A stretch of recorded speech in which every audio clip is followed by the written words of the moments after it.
이과학자이라 도안자예요. 그러니까 저희 아버지가 제 이름을 지어주면서 대단히 큰 욕심을 주신 것 같아요. 빚을 구하라고. 근데 다음 주에 제가 빚을 구할지 모르겠어요. 다음 주에 제가 금강근하거든요. 그래갖고 혹시 뭐 텔레비전에 나올지 모르겠습니다. 우는 연습을 해야지. 그 다음에 저희 큰애가 날이고요. 그 다음에 둘째가 온달입니다. 셋째는 돌입니다. 근데 잘 읽으면 돌림자가 있어요. 날이, 온달이, 돌이. 리자 돌림이죠. 제가 오늘 말씀드리는 거는 무슨 뭐 대단한 그 학술적인 그런 건 아니고요. 미국에서 60년대 말에 시작한 그 재무 설계라는 거를 토대로 해서 제 나름대로 인생을 실어가지고 돈 얘기를 해드리려고 일단 돈 얘기. 제 나름대로 보니까 무슨 이런저런 맞지 않고 뭐 그래도 상관없을 텐데 들으시면서 저 사람은 저렇게 생각하는 거야 돈 문제를. 그럼 나는 어떻게 해야 할까? 뭐 그렇게 하면서 생각거리가 한 두세 개 있으면 좋겠습니다. 그리고 저는 연구하는 교수나 이런 사람이 아니기 때문에 제 생활 주변, 제가 아이들 키운 얘기라든가 아니면 제가 재무 상담을 했던 고객분들 얘기 이런 걸 가지고 말씀드리겠습니다. 제가 강의할 때 항상 우리 아이들 얘기를 먼저 시작하는데요. 돈 얘기에 대한 제 나름대로의 소신을 말씀드리려고 그러는데 경품도 하나 갖고 왔습니다. 이거 제가 재무 설계라는 일을 하면서 몇 권 책을 썼는데 이거는 3년 전에 재무 설계라는 거를 아이들 키운 거하고 연관지어서 한번 써봤습니다. 제가 집이 강화도인데 강화도에서 지금 한 18년 살았거든요. 강화도에서 아이들을 18년 동안 키운 얘기를 재무 설계 원리로 쓰는 겁니다. 워낙 쉬운 문제이기 때문에 누구나 다 맞출 수 있습니다. 그러니까 손을 든 분을 제가 지명을 하겠습니다. 지금은 이 아이들이 많이 컸는데 지금은 나리는 그 친구들이 대학교를 올 초에 졸업을 했습니다. 그러니까 어떻게 보면 사회인이죠. 근데 얘는 대학교를 안 다녔어요. 들어보셨는지 모르겠지만 대안학교라고 비인가 졸업 인가가 안 되는 그런 나오면은 검정고시를 가야 되는 그런 중고등학교를 다녔거든요. 고등학교는 저기 충북 제천에 있는 강화도에 거기 한번 갔다 오려면 굉장히 힘들었는데 그런 데를 다녔고 나와서는 강화도에서 갯벌센터라고 강화도에 아마 오셨을 텐데 거기 남다에 갯벌이 많잖아요. 그래서 그 군에서 갯벌센터라는 걸 만들어가지고 그 관광객들 오시면은 갯벌 생태에 대해서 안내하는 그런 게 있는데 거기서 근무를 했었습니다. 작년 말까지. 그리고 올해는 녹색연합에서 하는 생태 캠프를 지금 하고 있는데 화천도 가고 울진도 가고 창원도 가고 그러면서 그 생태 탐방 같은 거. 울진에서는 산 높은데 사냥 생태를 조사하는 그런 걸 하고 그러더라고요. 그래서 돈은 많이 못 버는데 어쨌든 자기 소식을 굉장히 재밌게 삽니다. 여행도 많이 다니고. 얘는 인천 과학고를 나오는데요. 영종도에는 강화 중학교 나오고 영종도에는 과학고 갔다가 서울대 들어가서 지금 3학년입니다. 3학년인데 2달 전에 군대에 가가지고 해병대 훈련 받고 엊그제 왔습니다. 그러니까 얘는 대학교 3학년이에요. 얘는 고3입니다. 근데 저를 제일 괴롭히는 사람이 얘인데 저한테 맘먹기도 하고 얘 둘은 얘는 그 갯벌센터 다니면서 자기가 방송대를 들어갔어요. 작년에. 방송대는 한 학기 학비가 30몇만 원인가 그러더라고요. 그것도 자기가 내요. 그래서 가끔 저를 만나면은 영화를 구경시켜줘요. 온다리는 대통령 장학금 받고 가가지고 과외를 해가지고 자기 용돈이랑 생활을 줬어요. 제가 해주는 거는 과외짜리를 수배해 주는 거예요. 그래갖고 커미션도 제가 조금 받죠. 가끔 만나면 술 좀 사라고 그러고 근데 착해요. 그래서 엊그제도 맛있는 거 사달라고 그래갖고 해병대 7주 훈련 받으면서 무지무지 배고팠대요. 그래갖고 막 하도 사달라고 뭐좀 그 일식집 가면 좀 평소보다 좀 비싼 걸 사줬더니 그 다음에 더 먹고 싶다고 피자를 사겠다고. 그러니까 이 막내가 아빠 피자 사줘 막 그러는데 그건 내가 살게 온다니 그러더라고요. 근데 이제 저희 마누라하고 이제 보리는 아빠 말이야 그러면 되냐고 막 그러는데 온다니 의젓하게 자기가 돈 내고 다 사가보더라고요. 그런 아이입니다. 그래서 이 둘은 저한테 고등학교 졸업한 이후로는 거의 뭐 돈을 저한테 달라고 한 일이 없습니다. 아주 특별한 경우 아니거든요. 근데 얘가 이제 고3인데 지금 제 그 바람은 내년쯤에는 예로부터 제가 좀 해방되고 싶은데 지금도 다른 걸 좀 많이 소리 들었는데 지금도 대학에 가려고 그러니 꼭 간대요. 그럼 가더라도 좀 그 학비는 네가 내면 안 되냐? 어떻게 내? 요즘 대출 많이 해줘. 그럼 네가 공부 열심히 하고 사회 나와서 갚으면 되잖아. 이 대목에서는 이제 막 그 꼭지 돈다 그러네. 막 짜증내고 하는 거죠. 저는 그런 거 되게 싫던데요. 그래서 아직까지는 얘한테 제가 지금 괴롭힘을 당하고 있습니다. 근데 바라건대는 앞으로 한 5개월쯤 후부터는 제가 좀 편해졌으면 좋겠다는 욕심, 제가 바라는 욕심입니다. 근데 문제는 뭐냐면요. 지금은 핸드폰이 다 있죠, 이제. 그런데 이 아이가 초등학교 6학년 때, 얘가 고1 때인가? 얘는 아니야, 얘가 중2, 얘가 고2 이럴 때. 쉬운 문제입니다. 이 아이들이 갖고 있는 핸드폰의 개수가 몇 개일까요? 네? 문제가 네. 이 세 아이가 갖고 있는 핸드폰의 총 개수가 몇 개입니까? 6개. 손들이 해도 돼요. 예. 6개. 지금까지 제가 여러 번 이 질문을 드렸는데 한 번도 6이라는 숫자 나온 적이 없어요. 왜 6이라고 생각해요? MP3 같은 거 음악 듣고 또 뭐 각자 또 아이들 그 공부하는 거 따로따로 가지고 다니는 학교. 제가 발음을 좀 잘못했나? 핸드폰만. 핸드폰. MP3 말고. 네. 땡. 다른 무슨 문제? 없습니다. 네. 네? 안 가지고 있어요. 하나도 없다고요? 한 개 같은데요. 네? 하나. 한 개씩 세 개. 예, 맞습니다. 하나. 근데 누가 찾을까요? 보리.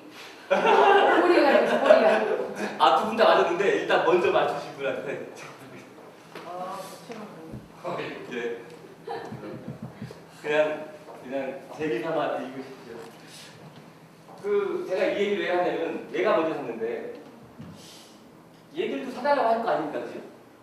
근데 얘가 중학교 때 저하고 논쟁을 했어요. 사달라고 그래가지고 그 전자파 때문에 왜 안 좋은데 왜 그런 거 살라고 그러니 그럼 아빠도 쓰지 마라 막 그러고 그다음에 아빠는 그래도 좀 영업 같은 거 하고 사람들 많이 만나야 되니까 필요하지 않냐 그러니까 자기들 친구들도 잘다 그러는 거예요.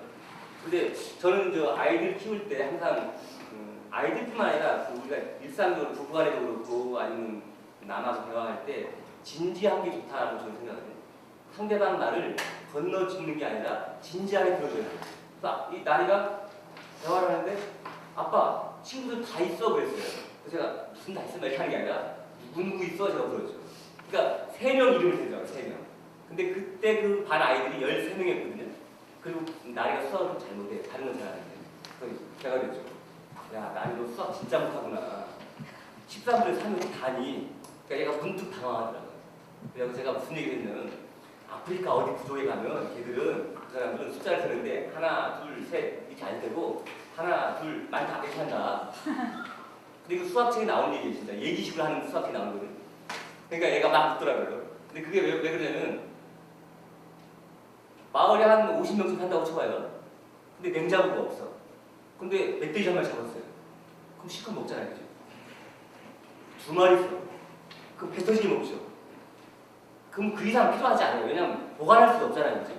그러니까 셋 이상은 염두에 생각이 들어오지 않는 거예요. 그러니까 하나, 둘 많다 그러는 거예요. 이게 이야기 책에 수학책에 나오는 거거든요. 그러니까 나리가 웃더라고요. 그래서 제가 속으로 제가 이겼다 그랬죠.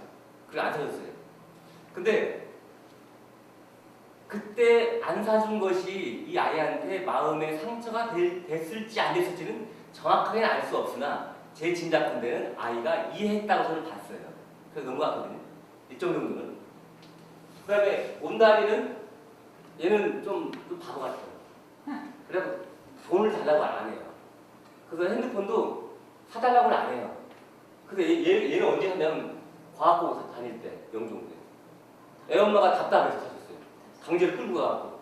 왜냐면 애엄마가 전화하려면 친구한테 하든가 아니면 선생님한테 해야 되잖아요. 그러니까 불편하잖아 자기가 애엄마. 그래서 억지로 하셨어요. 그 얘는 그렇게 생겼고 얘가 초등학교까지 갔는데 어떻게 샀냐. 하루는 10월 하순쯤인데 제가 퇴근했더니 애엄마하고 보리랑 막 싸우는 거예요. 애는 엄마가 평균 10점 이상 오르면 핸드폰 사주겠다. 그러니까 애엄마는 긴가민가 하는 거예요. 그래서 속으로 그랬죠. 야, 얼마나 공부 못하면 10점이 오를까.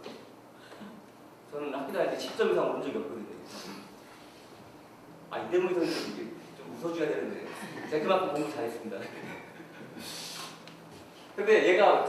근데 저희 애엄마가 얘한테 그런 걸 믿기로 공부하라고 했을 것 같은 사람은 저는 아니라고 보는데, 근데 애는 막무가내로 주장을 하는 거죠. 그런데 언니 오빠가 없으니까 안 사도 되잖아요, 그죠? 언니 오빠도 없는 자식이죠. 할 수 있잖아요, 그죠? 그리고 엄마가 약속 안 했다가 할 수 있는데 제가 왜 사줬냐면 얘는 얘 언니 오빠들과 달라가지고 남하고 비교하는 거 이런 걸 굉장히 많이 생각을 해요. 그래서 친구가 MP3 있으면 자기도 있어야 되고 누가 뭐 좋은 사이면 자기만 있어야 되고 그럼 잘 안 해주죠. 제가 잘 안 해주는데 그러면 자기가 또 자력갱생을 좀 해요. 그래갖고 뭐 한 번은 초등학교 5학년 때인가 강화에서 김포까지 시외버스를 타고 다니면서 그 비즈공이 학원을 다녔어요. 그거 학원을 다니다가 그 재료를 거기서 학원을 살라는 게 비싸대요. 그래갖고 언니를 꼬셔가지고 언니랑 같이 동대문 시장에서 재료를 사요. 그래서 이걸로 뭘 만들어 봐. 그래갖고 명절 때 그 이모나 고모들한테 팔아. 자기 용돈도 좀 모아 그래가지고 뭐 예를 들면 뭐 한 15만 원짜리다. 그럼 자기가 한 8만 원쯤 구하는 거예요. 그래서 엄마한테 살살 얘기해. 그래갖고 이제 결국 엄마가 나머지 돈을 대주게. 제가 글을 쓸 때 그렇게 하죠. 제가 이제 재무 돈 얘기를 하니까 금융상품에서 제일 우선시하는 게 뭐겠습니까? 수익률 아니에요, 수익률이요. 일반적으로 물론 제가 다루는 재무 설계에서는 수익률이 제일 첫 번째라고 주장하지 않는데 다른 걸 하는데 보통 말할 때 수익률이잖아요. 그러면 이 보리가 이 금융상품의 수익률을 치면 가장 높은 애다 얘. 자기가 8만 원 모아가지고 7만 원 받잖아요. 그러니까 얘가 금융상품을 제일 잘 살 거다. 그래서 제가 그 술 먹으면서 친구들하고 이제 술 먹으면서 항상 이 보리 흉을 좀 보죠. 아니면 글을 쓰거나. 저는 앞에서 막 아빠한테 막 대들면 그냥 바지 이렇게 당하는데 뒤에 가서 복수하는 거죠. 술 먹으면서 아니 글로. 아까 그 책에도 우리 보리 흉 많이 봤습니다 제가. 그런데 친구들이 저한테 그러죠. 야 광구야 너 늙으면 보리한테 호박받을 거야. 근데 그럴 것 같아요. 얘들은 잘해봤자 자기 먹고 살 것 같아요. 얘가 또 돈 좀 벌어서 여행이나 시켜줄까 모르겠어요. 제가 이 말씀 드리는 거냐면 돈에 관해서는 다 나름대로의 인생관과 철학이 있다라고 보는 거예요. 제가 얘한테 왜 사줬냐 그 핸드폰을 얘들은 안 사줘도 이해가 가능한 애들이다. 자기가 소환한 거죠. 근데 얘는 그거를 간절히 원하는 거예요. 간절히. 그럼 저는 돈을 우리가 어디다 써야 되느냐. 돈 많이 벌어봤자 이거 다 가져갈 것도 아니고 좋을 때 어쨌든 돈은 돌아야 되는 거고 쓰는 거잖아요. 근데 어떻게 쓰는 거냐. 내 인생을 풍부하게 하고 그 다음에 나와 상대방의 관계를 좋게 하는 데 써야 된다는 거죠. 제가 볼 때는 얘가 워낙 간절히 바라기 때문에 엄마가 약속한 건 아니지만 그 정도는 해줄 수도 있겠다라고 저는 생각했습니다. 그래서 사줬습니다. 근데 이게 정답은 아니죠, 그죠? 다 각자 다를 겁니다. 다른 건데 그 돈 문제에 관해서 정답은 없습니다. 정답은 없기 때문에 각자 자기 소신껏 살게 제일 좋은 건데 제가 재무 상담을 해보면 사람들을 가장 불행하게 하는 거는 남과의 돈 문제를 비교하기 때문에 불행하는 것이지 저는 지금 우리 사회에서 절대적으로 돈 그 자체가 모자라서 불행하지 않다. 이런 얘기를 하면 많은 분들이 돈을 어떻게 하면 많이 벌어요 라고 이제 생각을 하는데 저는 거꾸로 글을 쓰거나 강의할 때 돈을 안 까먹는 방법, 안 망하는 방법 그런 말씀을 드리는데 뭐 이건 제 주장이 아니고요. 아까 제가 하는 그 재무설계라는 게 미국에서 돈 나왔다고 했잖아요. 근데 미국 사람이 한 재무설계 원리가 그런 거예요. 그 회사에서 뭐라 하냐면 제가 그 업계에 들어가서 미국 사람이 쓴 책을 봤는데 그 재무설계 하는 회사예요. 그리고 거기는 제가 지금 서울에서 일하는 회사는 재무상담하면 15만 원을 받아요. 근데 이것도 비싸다 그래요, 그 사람들은. 왜냐하면 보험회사라든가 은행이나 이런 데서는 돈 안 받고 해준다 그러잖아요. 근데 저희 회사는 작은 회사거든요. 한 200명도 안 되는 작은 회사인데 그 상담료를 15만 원 받으니까 비싸다고 하는데 미국 사람들 중에는 미국에서는 물론 미국에도 무료로 하는 데가 있지만 연 단위로 한 200만 원 내지 300만 원을 그렇게 받고 재무 설계를 해주는 회사들이 있어요. 그런 회사의 사장이 쓴 책을 제가 봤어요. 근데 그 사장이 뭐라 하냐면 자기네 회사의 모토가 기본 정신이 이런 거랍니다. 당신을 부자로 만들어 드릴 수는 없습니다. 그러나 절대 가난뱅이가 되게 하지는 않을 것입니다. 제가 그거 보면서 야, 미국 사람들 대단히 건전하구나 그런 걸 많이 느꼈습니다. 그래서 이 돈을 많이 벌려는 것이 첫째 목적이 아니라 어떻게 하면 덜 쓰느냐가 더 중요하고 근데 덜 쓴다고 해갖고 노랭이처럼 살면 안 되고 명절 때 손주들 보면은 용돈도 주고 그래야 되잖아요.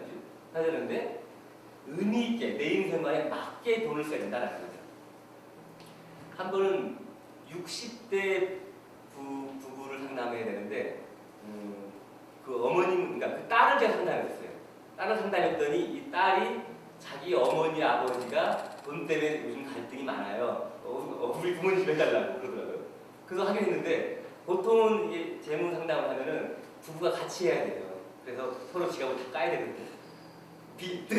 가끔 안 한다는 사람도 있어요. 특히 남자들이. 왜냐면 기자들 때문에.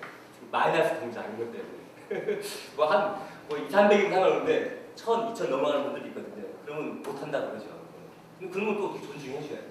그래서 그런 경우는 남자가 안 하든가 아니면 따로따로 하든가 뭐 그렇게 하거든요. 그 반대 경우도 있어요. 어떤 분은 시집 올 때부터 갖고 오던 비자금 썼거든요. 이건 따로 하고 싶었던 거야. 그 어머니한테도 그렇게 훈련을 받은 거예요. 야, 응? 여자가 말이야 남편 몰래 뭐 이게 있어야 되는 거야. 그거를 따로 좀 이렇게 설계해달라고. 뭐 그런 분도 있어요. 근데 어쨌든 그 따님이 소개했는데 아버님은 안 오셨어요. 결국 안 오시고 어머님만 왔어요. 그래서 제가 이제 재무 상황을 쭉 갔죠. 그러니까 이분들이 큰 부자는 아닌데 어쨌든 3남매였는데 위에 둘은 결혼했고 제가 상담했던 사람이 막내였는데 뭐 요즘 워낙 결혼을 늦게 하니까 30 넘었지만 결혼 안 한 상태니까 뭐 그래도 어쨌든 직장을 다니니까 이 이제 큰 돈 들 데는 없는 거죠 이제. 그 다음에 큰 부자는 아니지만 서울 외곽 도시에 24 평짜리 아파트 하나 있어요. 그러니까 뭐 아주 부자는 아니지만 그냥 그래서 먹고 살잖아요. 게다가 그 두 부부가 건강하셔갖고 노동 일을 하셔요. 뭐 도배 같은 거. 그 일당 세거든요. 제가 봤거든요. 일만 꾸준하고 꽤 괜찮은 거거든요. 그 저기 아버님도 뭐 또 그런 그 건설 노동 그런 거 하거든요. 뭐 살살 해도 괜찮게 받으니까.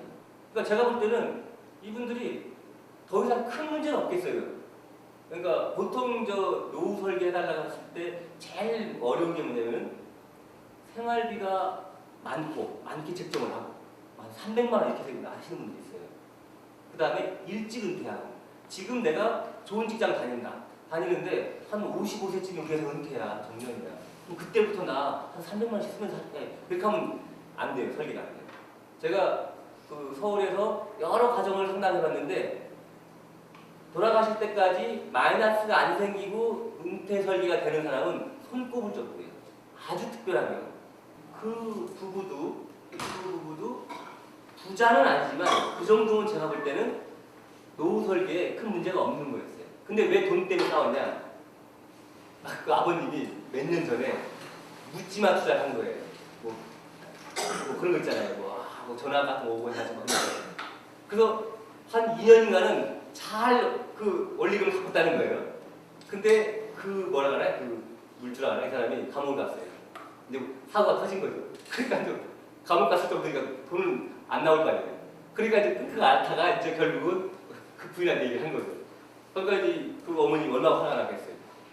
그래가지고 저한테 상담을 한 거였는데 근데 어쨌든 간에 쭉 제가 이제 재무 상황을 쭉 봤는데 이 저 그 집안의 재무적인 걸 쭉 보는데 재산 목록 중에 저기 충청남도 어디에 땅이 이렇게 있더라고요.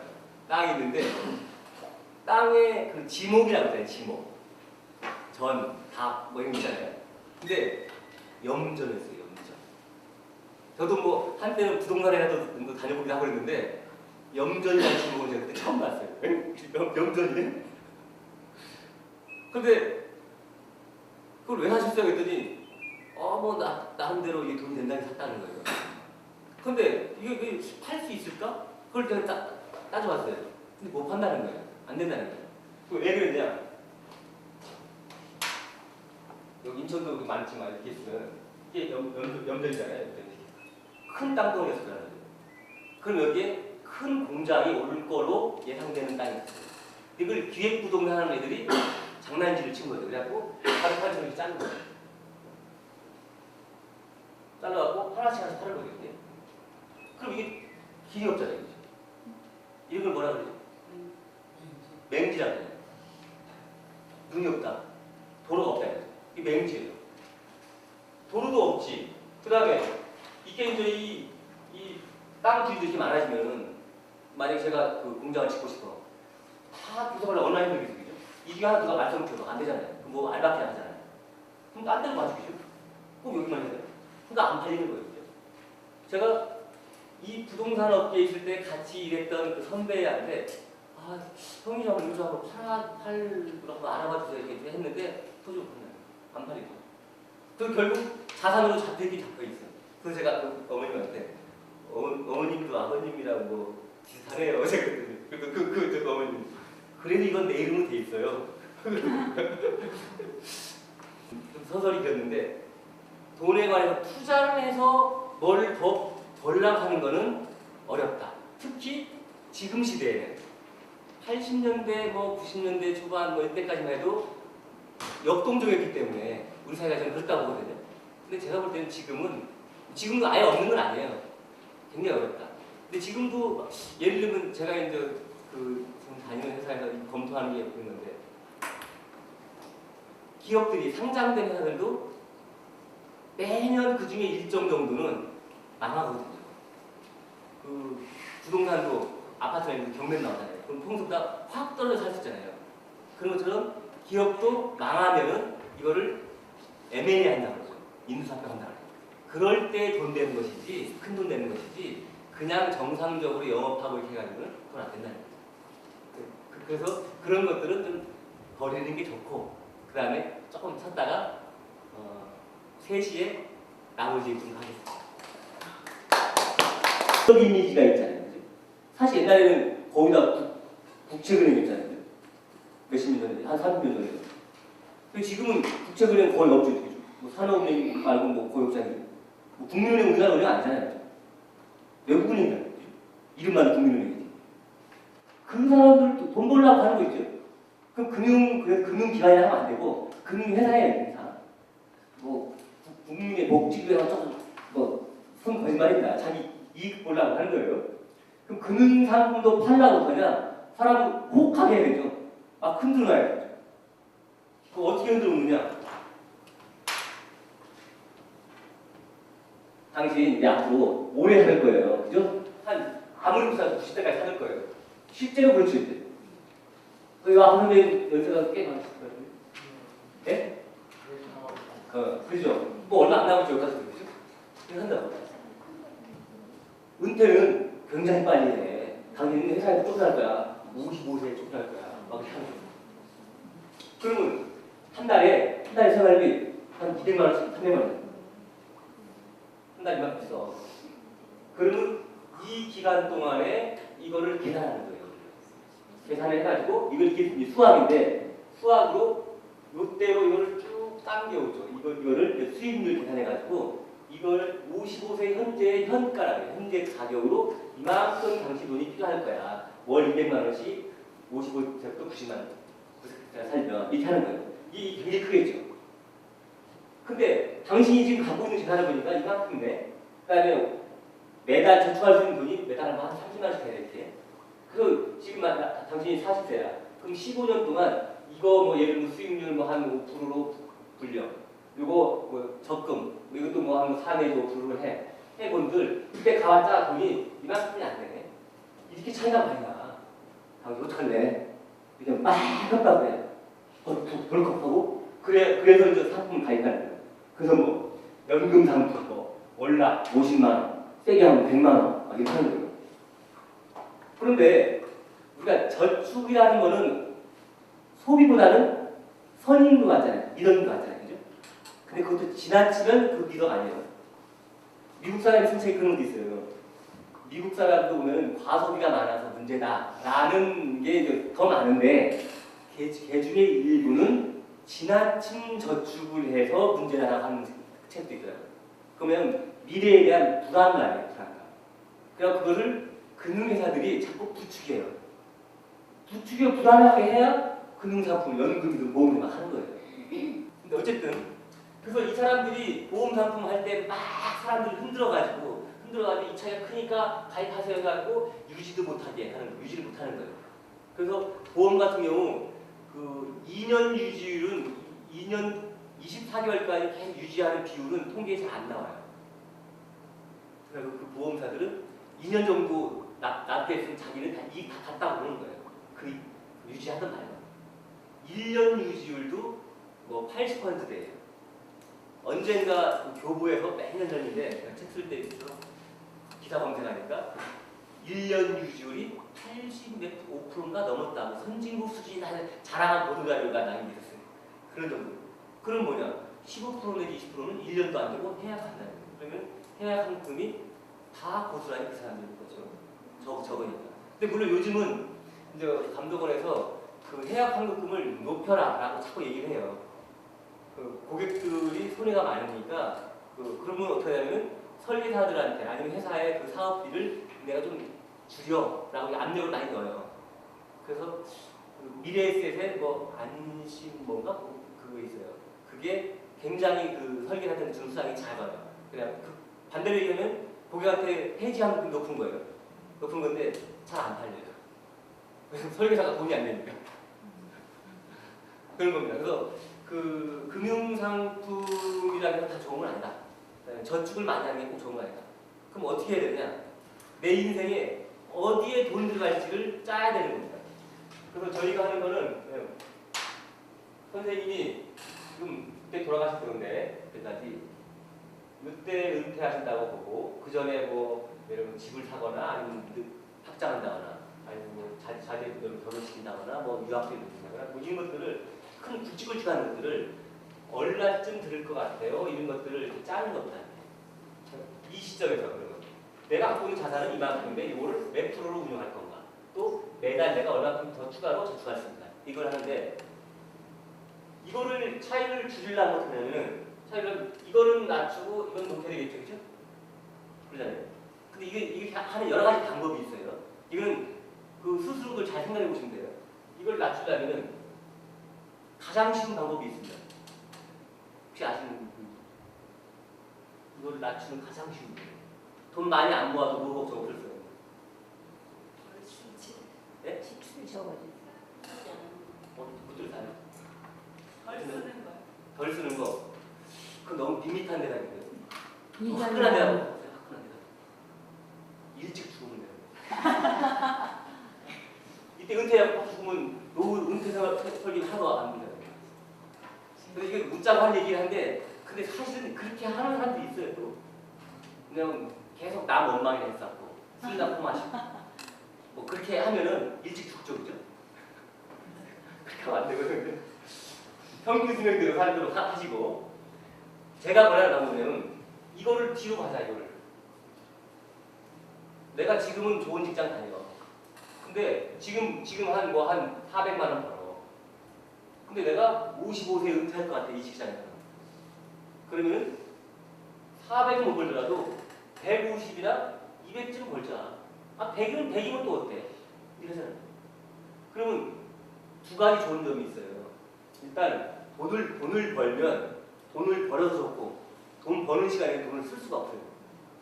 그러니까 두 가지 이점이 있어요. 그다음에 제가 또 권하는 방법은 봉사활동 많이 하라고. 제가 한번 강화에서 노인분들, 그 집에 혼자 계시는 분들한테 그 도시락 배달하는 그 단체가 있어요. 그걸 한번 같이 따라갔거든요. 그랬더니 점심 주더라고요. 그러니까 점심 먹었잖아요. 근데 봉사활동 하는 시간에 제가 돈 쓸 수가 없잖아요. 그런데 이거를 나 은퇴하면 그때부터 이제 봉사활동 많이 해야지. 그럼 잘 안 돼요. 뭐든지 우리가 아이들을 훈육할 때도 버릇을 잘 하게 되잖아요. 그죠? 그 다음에 내가 돈을 불리는데 이거를 월납 50만 원, 100만 원 이렇게 한다고 욕심껏 한다고 기껏 좋은 건 아니라는 거죠. 요거를 맞추는 게 있잖아요. 근데 아까도 제가 말씀드렸지만 서울에서 제가 상담을 하는데 대부분이 이게 안 맞는다고 했잖아요. 그럼 중간에 다 어떻게 되면 마이너스. 그 첫 번째 원인은 집 때문에 그렇지. 두 번째가 자녀 교육비 때문에 그래요. 근데 저처럼 집값, 자녀 교육비 이걸로 많이 안 쓰면은 이 마이너스가 적어지겠죠. 인천도 서울보다 훨씬 낫겠네요. 제가 대전에서 한 10명 정도 상담을 해봤는데 거기 물론 괜찮은 직장이었어요. 전자통신연구원이라고. 그러니까 물론 직장이 좋은 데니까 그러긴 하지만 그 사람들 중에는 상당수가 마이너스가 안 되더라고요. 근데 거기에 가장 큰 이유가 뭐냐? 대전의 집값 싸서 그래요. 서울보다. 가장 결정적인 이유는 그겁니다. 그래서 안 맞는데 안 맞으면 어떡할 거냐? 보통 일반적으로 하는 방법은 뭐냐? 안 맞으면 이거를 돈을 더 많이 버는 거예요. 일반적으로. 그게 재테크예요.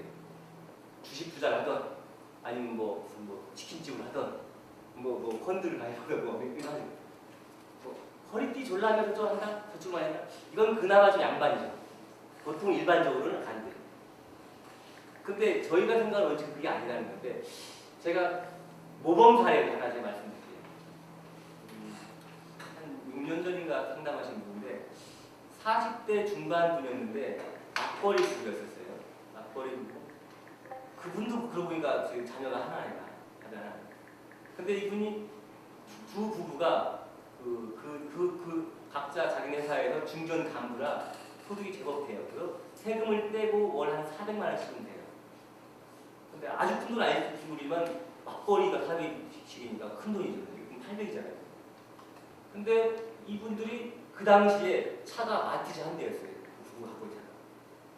그다음에 서울에서 제법 떨어진 쪽에 좀 약간 오래된 아파트 하나 있어요. 뭐 비싸지 않아. 근데 이 사람들이 검소해가지고 돈 쓸 일이 별로 없어요. 그나마 가장 많이 목표를 잡은 게 2억짜리 잡은 게 있는데 왜냐면 아이가 음악을 좀 잘한대요.